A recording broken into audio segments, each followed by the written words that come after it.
সন্দেশখালিতে আক্রান্ত কর্মীদের দেখতে বিজেপি নেত্রী অর্চনা মজুমদার।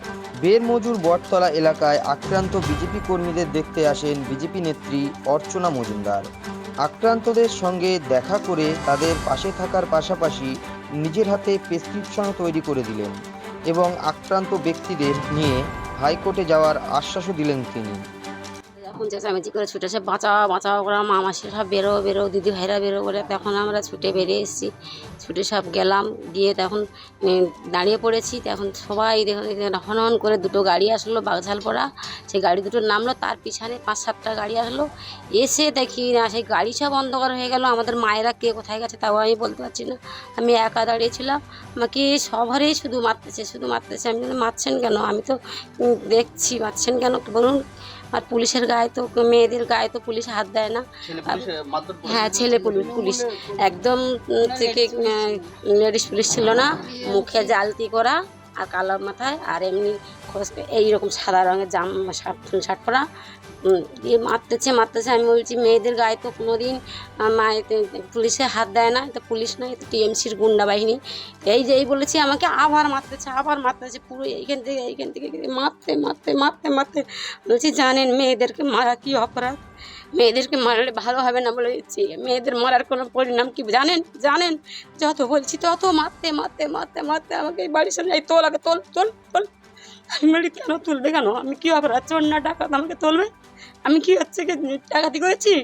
মায়েদের নির্যাতিত হচ্ছে, মায়েরা সেই কথা বলতে আমাকে এত নির্যাতন হচ্ছেন, এত সাহস আপনাদের কে দিয়েছেন? আপনারা তো পুলিশ নয়, এটা তো গুন্ডা বাহিনী। এই বলেছে, এই তোল। আমি তখন ছুটে যাচ্ছি, এখানে এসে পড়ে গেছে। স্বামী বাড়ি ছিল না, তখন আমি একাটাই এখানে বসে দৌড়টা লাগিয়ে দিয়ে এখানে বসে কাঁপছি। এখন কে কোন ধারে কাকুকে পাচ্ছি না। এখন সেই যাবে নিয়ে এখন নোংরা ভাষা শিখছে আমাদের কাছে, কী বলবো।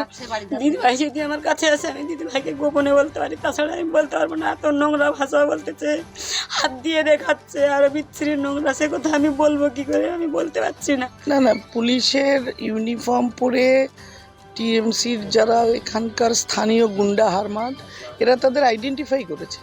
রাতের অন্ধকারে কারেন্ট অফ করে তারা এসে মায়েদের উপরে শারীরিক নির্যাতন না বেধড়ক মেরেছে, যাদের আঘাত এখনও শুকায়নি, যাদের আমাকে এখন ওষুধ লিখে প্রেসক্রিপশন করে দিয়ে যেতে হচ্ছে, যাদের বাড়ি ঘর ভেঙে দিয়েছে, তাদের অটো চালাতে দিচ্ছে না, তাদের রোজগার বন্ধ করে দিয়েছে, তাদের দিন রাত শাসাচ্ছে, অকথ্য ভাষায় গালাগালি করছে। কি কারণটা হলো এই বুথে তৃণমূল লিড পায়নি, বিজেপির লোকেরা বিজেপিতে ভোট দিয়েছে মানুষ।